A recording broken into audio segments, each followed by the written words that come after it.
Magandang gabi po sa inyong lahat. Sabi ni Jesus sa Ebanghelyo, ako siyang puno ng ubas at ang Ama ko ang magsasaka. Ang Ama ang tagapangalaga. Ang pinaka-keyword natin ngayon ay tagapangalaga. Ano ang ginagawa ng magsasaka para alagaan ang kanyang mga pananim? Sabi dito sa Ebanghelyo, may mga bahagi na pinuputol siya para mas makapamunga. Ang translation po ng pag-aalaga ngayon ay pagpuputol. Yung ibang translation ay pagpupungos. Ang purpose, para makapamunga. Ibig po sabihin, ang pagpuputol po ng Diyos Ama is an act of love.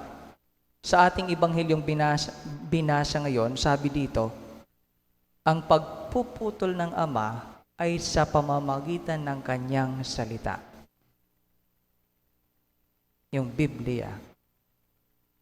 Ano pa ang isang kahulugan ng pagpuputol? Siguro mas madaling maintindihan pag sinabi kong pagdidisiplina. Pagdidisiplina. Ang salita ng Diyos ay instructions para sa atin na mas makapamunga tayo bilang mga tagasunod niya. Alam niyo, mayroong isang estudyante na marami siyang bagsak sa kanyang subjects. Tapos binigyan siya ng another chance. Tapos sabi ko, ano ang pwede mong gawin? Ano ang pwede mong gawin? Father, di ko nga po alam eh. Ba't ka nagkaganyan?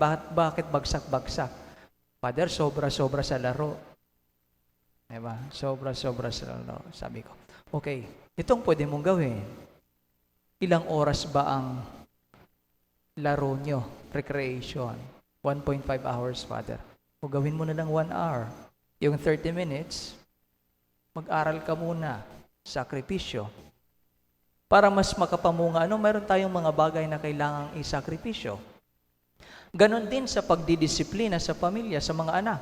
Ganon din naman, di ba? Anak, huwag kang umuwi ng 12 ng midnight.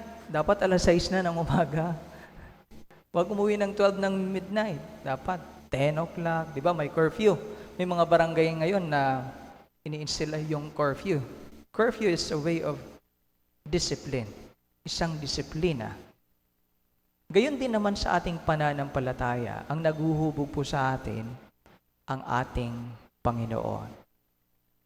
Sa pamamagitan ng kanyang mga salita sa banal na Biblia. Ang katanungan, ang tanong is, ano kayang mga bagay na kailangang putulin sa buhay natin para mas makapamunga? Naku, hindi ko po yan masasagot. Bawat isa sa atin ay may kanya-kanyang sagot. Ang mga bagay na pa naman na ito ay madalas mahirap pakawalan, mahirap putulin. But God is calling us through His Word. Sana sundin natin nang sa ganon mas makapamunga po tayo.